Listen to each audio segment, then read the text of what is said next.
ನಮಸ್ಕಾರ ಗೆಳೆಯರೆ.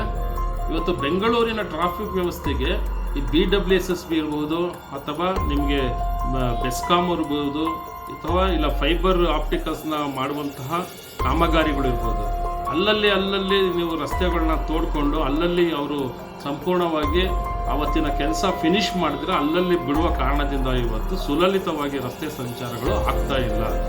ಇವತ್ತು ಏನನ್ನ ರಸ್ತೆಗಳಲ್ಲಿ ಡಿಗ್ ಮಾಡಿ ಯಾವುದೇ ಒಂದು ಕೆಲಸಗಳಾಗಬೇಕಂತ ಹೇಳಿದ್ರೆ ಸಿಂಗಲ್ ವಿಂಡೋ ಅನ್ನೋ ಒಂದು ಪದ್ಧತಿನ ಮಾಡಿ ಆ ಸಿಂಗಲ್ ವಿಂಡೋದಲ್ಲಿ ಅನುಮತಿಯನ್ನು ತಗೊಂಡು ಅದು ರಾತ್ರಿ 11 ಗಂಟೆ ಮೇಲೆ ಕೆಲಸ ಮಾಡಿ ಬೆಳಿಗ್ಗೆ 4 ಗಂಟೆ ಒಳಗೆ ಅದನ್ನು ಮುಗಿಸುವಂತಹ ಕೆಲಸಗಳು ಮಾಡಬೇಕಾಗುತ್ತೆ.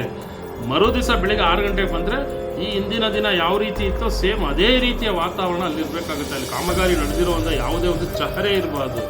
ಈ ರೀತಿಯ ಅತ್ಯಾಧುನಿಕವಾದಂತಹ ಒಂದು ತಂತ್ರಜ್ಞಾನವನ್ನು ಅಳವಡಿಸ್ಕೊಳಕ್ಕೆ ಇವತ್ತು ನಮ್ಮ ಪ್ರಾಧಿಕಾರಗಳಿಗೆ ಸಾಧ್ಯ ಆಗದಿರೋ ಕಾರಣದಿಂದ ಇವತ್ತು ಅಲ್ಲಲ್ಲಿ ರಸ್ತೆಗಳನ್ನ ಹಾಕ್ಕೊಂಡು ಇವತ್ತು BWSSB ಅವರು ಒಂದು ಸಣ್ಣದೊಂದು ರಸ್ತೆ ಅಗದ್ಬಿಟ್ಟು ಅಲ್ಲಿ ಕಾಮಗಾರಿ ಮಾಡೋಕ್ಕೆ 7,500 ರೂಪಾಯಿ ಬಿಲ್ ಕೊಡ್ತಾರೆ.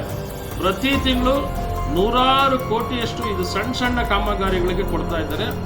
ಸಂಪೂರ್ಣವಾಗಿ BWSSB ಮಾಡುವಂಥ ಕಾಮಗಾರಿಗಳು ಸಂಪೂರ್ಣವಾಗಿ 100 ಕೋಟಿ ಭ್ರಷ್ಟಾಚಾರಕ್ಕೆ ಕಾರಣ ಆಗ್ತಾ ಇದೆ. ಮತ್ತು ಇದೇ ರೀತಿ ಆಪ್ಟಿಕಲ್ ಫೈಬರ್ಸ್ನವರು ಸಹ ಯಾವುದೇ ಒಂದು ಸೂಕ್ತವಾದಂತಹ ಪರ್ಮಿಷನ್ ತಗೊಂಡಿದ್ರೆ ಅವರು ಸಹ ರಾತ್ರೋರಾತ್ರಿ ರಸ್ತೆಗಳು ಲಗಿತಾರೆ. ಅವರು ಪ್ರಾಧಿಕಾರಗಳಲ್ಲಿ ಇರುವಂತಹ ಅಧಿಕಾರಿಗಳಿಗೆ ಲಂಚನ ನೀಡಿ ಇವತ್ತು ಈ ರೀತಿಯ ಒಂದು ಕೆಟ್ಟ ಕೆಲಸಗಳಿಗೆ ಕೈ ಹಾಕ್ತಾ ಇರೋದ್ರಿಂದ ಇವತ್ತು ಬೆಂಗಳೂರಿಗರು ಅನವಶ್ಯಕವಾಗಿ ಯಾವುದೋ ಅಧಿಕಾರಿಗಳು, ಯಾರೋ ರಾಜಕಾರಣಿಗಳು, ಯಾವ ಸ್ಥಳೀಯ MLAಗಳು ಇವತ್ತು ಭ್ರಷ್ಟಾಚಾರ ಮಾಡಿಕೊಂಡು ಕೋಟ್ಯಾಂತರ ರೂಪಾಯಿ ಮಾಡ್ತಾ ಇರುವಂತಹ ಕಾರಣದಿಂದ ಇವತ್ತು ಅನವಶ್ಯಕವಾಗಿ ಬೆಂಗಳೂರಿನ ಟ್ರಾಫಿಕ್ನಲ್ಲಿ ಅನವಶ್ಯಕವಾಗಿ ಬೆಂಗಳೂರಿನ ನಾಗರಿಕರು ಸಿಕ್ಕಾಕೊಂಡು ತತ್ತರಿಸ್ತಾ ಇದ್ದಾರೆ. ಈ ಕಡೆ ನಾಗರಿಕರು ಗಮನ ಕೊಡಬೇಕು ಮತ್ತು ಸೂಕ್ತವಾದಂತಹ ಸಿಂಗಲ್ ವಿಂಡೋ ವ್ಯವಸ್ಥೆನ ಇವತ್ತು ಸರ್ಕಾರ ಮಾಡಬೇಕು ಅಂತ ಈ ಸಂದರ್ಭದಲ್ಲಿ ಆಗ್ರಹ ಮಾಡ್ತಾ ಇದ್ದೀನಿ. ಧನ್ಯವಾದಗಳು.